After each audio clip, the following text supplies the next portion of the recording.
Everyone, welcome to my YouTube channel. This is Priyanka. आज हम discuss करेंगे कंजंक्शन के बारे में। कंजंक्शंस जो है वो वर्ड्स होते हैं जो ज्वाइन करते हैं वर्ड्स, फ्रेजेस और क्लॉजेस। ठीक है, सिंपल डेफिनेशन है कंजंक्शन मतलब ज्वाइनिंग वर्ड्स। जैसे कि एग्जांपल यहाँ दे रखे हैं कि Ram and Shyam are friends. तो यहाँ पे क्या हो रहा है, आप दो लोगों के बारे में बात कर रहे हो, तो दो लोगों को के बारे में बात कर रहे हो तो आप एंड यूज़ कर रहे हो। तो यहाँ पे Ram and Shyam are friends, तो एंड क्या हुआ, कंजंक्शन हुआ, क्योंकि यहाँ पे ये दो वर्ड्स को जोड़ रहा है, दो नाउन को जोड़ रहा है। ठीक है, फिर है I will go if you come. ठीक है, तो यहाँ पे क्या कर रहे हो आप, दो सिचुएशंस हैं, I will go if you come, दो क्लॉजेज हैं, इसको जोड़ रहा है इफ़, तो ये आपका कंजंक्शन वर्ड हुआ। ठीक है, इसके कुछ टाइप डिस्कस करते हैं, इससे और अच्छे से क्लियर हो जाएगा।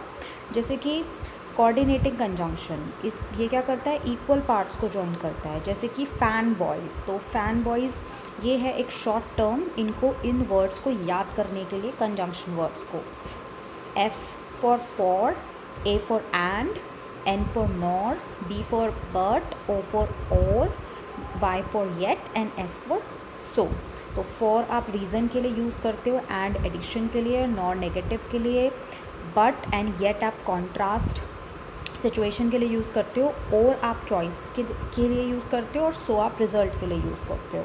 ठीक है, जैसे आपको किसी चीज़ में चॉइस देनी है, दो ऑप्शन देने हैं, और यूज़ करोगे। किसी सिचुएशन का आप रीज़न बता रहे हो तो आप फॉर यूज़ करोगे। रिज़ल्ट बता रहे हो उसका कि ऐसा हुआ, तो उसका रिज़ल्ट, इस बात का रिज़ल्ट ये निकला, उस तरह की कंडीशंस के लिए आप सो यूज़ करते हो। यहाँ पे कुछ एग्जांपल्स हैं, जैसे कि I like T and coffee. तो ये टी एंड कॉफ़ी दो वर्ड्स हैं, दो नाउन हैं, यहाँ पे आप इनको जोड़ने के लिए आप एंड कंजंक्शन यूज़ कर रहे हो। ठीक है, फिर है he is rich yet unhappy. ठीक है, तो ये येट क्या हो रहा है, येट यहाँ पे एक कॉन्ट्रास्ट सिचुएशन है कि वो रिच तो है बट फिर भी अनहैप्पी है, तो ये कॉन्ट्रास्ट सिचुएशन है, उसको आप जॉइन करने के लिए येट यूज़ कर रहे हो। ठीक है, इट वॉज रेनिंग। ठीक है, बारिश हो रही थी, so we stayed at home. ठीक है, यहाँ पे आप क्या कर रहे हो, एक सिचुएशन के बारे में बता रहे हो कि रेन हो रही थी, इसलिए हम घर पे रुक गए। तो रेन हो रही थी तो इसलिए so we stayed at home, तो एक बेसिकली एक सिचुएशन का आउटकम ये निकला कि हम रेन हो रही थी इसलिए हम नहीं जा पाए, इसलिए हम घर में रुक गए। तो एक आउटकम आप बता रहे हो सिचुएशन का, तो आप सो यूज़ कर रहे हो। ठीक है, तो ये कंजंक्शन के कुछ वर्ड्स हैं जिनको याद करने के लिए आप ये फैन बॉयज़ जो है शॉर्ट फॉर्म याद कर सकते हो, इससे आप सारे वर्ड एक बार में याद हो जाएंगे आपको। ठीक है, फिर है subordinating conjunction. Subordinating conjunction join करता है दो क्लॉजेस, जैसे आपका एक मेन क्लॉज होता है और एक डिपेंडेंट क्लॉज होता है। तो मेन क्लॉज क्या होता है कि अगर उसके आगे वाले सेंटेंस आप नहीं भी बोलते, या आप क्लॉजेज जब पढ़ोगे उसमें आपको समझ में आएगा कि अगर मेन क्लॉज वो होता है जिसमें अगर आप आगे का जो सेंटेंस अगर नहीं भी बोलते तो भी उस बात का कुछ मीनिंग निकलता है, तो आपका मेन क्लॉज होता है।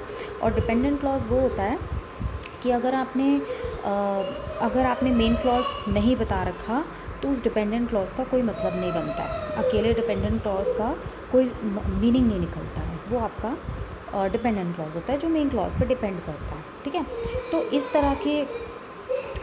तरह के जो वर्ड्स हैं वो यूज़ करने के लिए आप because, if, although, when, while, since, इस तरह के वर्ड यूज़ करते हो। ठीक है, तो फिर आता है आपका कोऑर्डिनेटिव कंजंक्शन। ये क्या करता है, पेयर्स में वर्क करता है, जैसे ईदर और, neither nor, both, and, but only, but also. तो ये जो पेयर्स वाले वर्ड होते हैं ना, ये आपके ये भी किसी ना किसी तरह के क्लॉजेज हो गए, फ्रेजेस हो गए, वर्ड्स हो गए, ज्वाइन करने के लिए यूज़ करे जाते हैं, तो ये आपके को रिलेटिव कंजंक्शन कहलाते हैं। तो ये जो पेयर्स में वर्क करते हैं।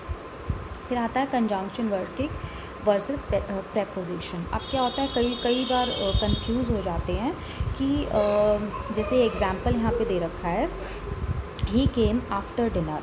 अब ये क्या हो रहा है, ही केम आफ्टर डिनर, ये तो मतलब कि देखा जाए तो बात है, दो तरह की सिचुएशन है, बट ये एक्चुअल में दो क्लॉज नहीं है। ठीक है। तो यहाँ पे क्या हो रहा है कि ही केम आफ्टर डिनर, ये एक कंप्लीट एक ही सेंटेंस है, ये दो अलग अलग क्लॉजेस नहीं हैं। ठीक है, क्यों नहीं है? क्योंकि ये जो आफ्टर वर्ड यूज़ किया है ना, ये आपने नाउन से पहले यूज़ किया है और ये प्रेपोजिशन है, ये आपका कंजंक्शन नहीं है। कैसे नहीं है ये आप सेकेंड एग्जाम्पल से समझोगे।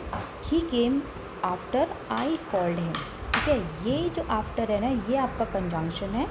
ये कंजंक्शन क्यों है? क्योंकि ये प्रॉपर क्लॉज बना रहा है।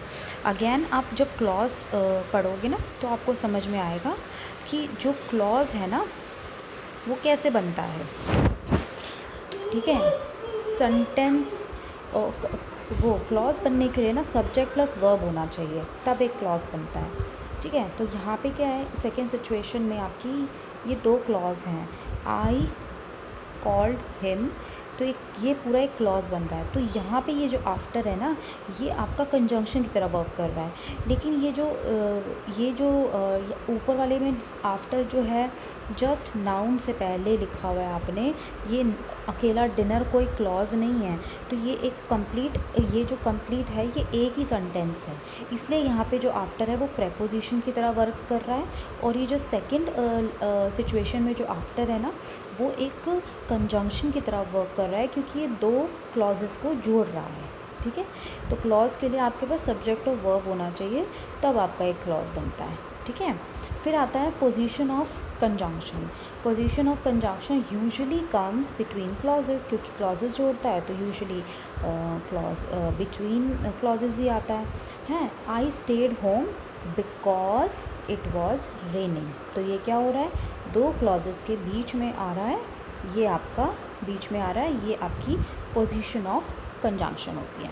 ठीक है, आई होप आपको थोड़ा आइडिया हो गया होगा और समझ में आ गया होगा कि कंजंक्शन कैसे होता है। इसके आप प्रैक्टिस क्वेश्चंस करोगे ना तो आपको और अच्छे से ये क्लियर हो जाएगा। Thank you for watching my video. Bye bye.